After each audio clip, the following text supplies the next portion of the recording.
Hey guys, Ty with Milner Record Service here. Got a safety tip for you. I'm going to show you how we double pick a truck when the oil pan's too low or you can't get under the steer axle with your forks. First thing we're going to do is decide whether we need to do that or not. So we're going to open the hood and look under this truck. This is a Freightliner Cascadia. This truck actually, if I can get the hood open.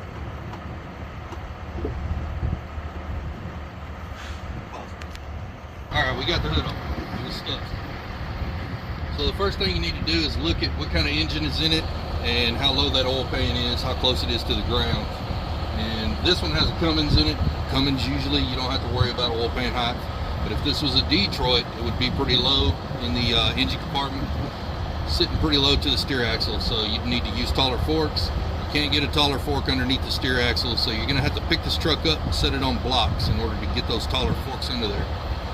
But first, let's determine why we need to put it on taller forks and how much space you have and whether or not you need that taller fork. The way you determine that is look at your oil pan height, put your underreach under there. How close is it to the oil pan? If it's 4 or 5 inches, you're probably okay. Usually I look at this bump stop here from the bottom of the frame to the top of the bump stop. If this space is less than the space between your oil pan and your T-bar when you have it up here with the forks on the steer axle, then you're okay. Now, if there's more space here than there is between the oil pan and your T-bar, you need to pick it up and put it on taller forks, because the first bump you hit, you're going to bust that oil pan. We're going to put the underreach under here now, and we'll come back and show you guys that after this. Now we got this up on our forks. We've got the low forks in here first because we had to get it up off the ground. We can't get the taller forks under there until we get it up off the ground and set it on blocks. We're going to look under here now and see how much distance is in between the oil pan and our T-bar, and we're going to measure that up against the bump stop, how much room is in between the frame and the bump stop to make sure that we got enough clearance. So let's look under here. Looks like we got about 6, 7, 8 inches between the oil pan and the T-bar, and that's way more than we have between the frame and the bump stop. So if we did hit a bump really hard or something like that, go through a dip or anything, the bump stop is going to hit the frame before the oil pan hits our T-bar.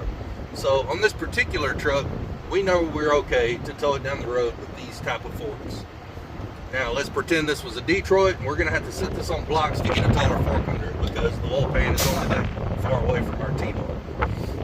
So we're going to put blocks underneath our tires, and we're going to set this truck down on the blocks and then get our taller forks under there. Okay, now we've got our taller forks up under the steer axle. That's going to give us the clearance we need between the oil pan and the T-bar. If you look up under here, see how much further away the oil pan is from our T-bar. We have that much more distance in between the steer axle and our T-bar because we put those medium tall forks in there. Now you don't have to use those every time, you just use whatever forks work for your application.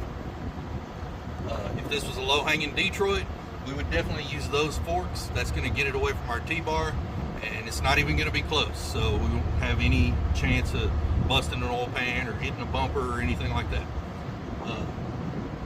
Now we're going to set this down on blocks and get everything back out from under it, and we're going to show you if you can't get underneath the steer axle with even your low profile forks. There are some trucks that have kind of low profile tires that the steer axle is really close to the ground, like car haulers and things like that.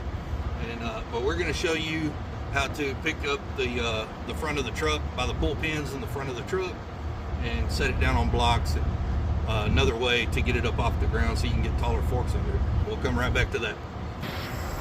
Okay, we're going to put the pull pins in the front of these trucks. Freightliners look like this. They have this little T-hook on the end of them, and you slide them into a bumper like this.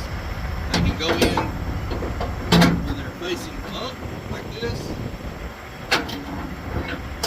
or you can put them where they're facing down like this. They just have a spring in the back. You push it all the way in there and turn it, and it locks in. So now we're going to put a chain in between these.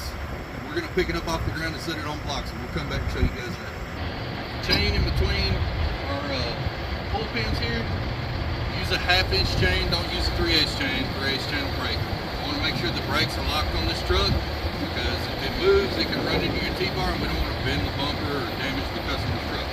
So we're going to pick it up now. We're going to put this truck on blocks so that we can get underneath it with our forks.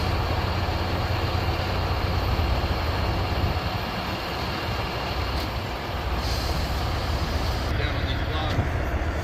That way we can get up underneath. When you let this down, you want to make sure it doesn't get too close to your T-bar. Hit the bumper of the grill.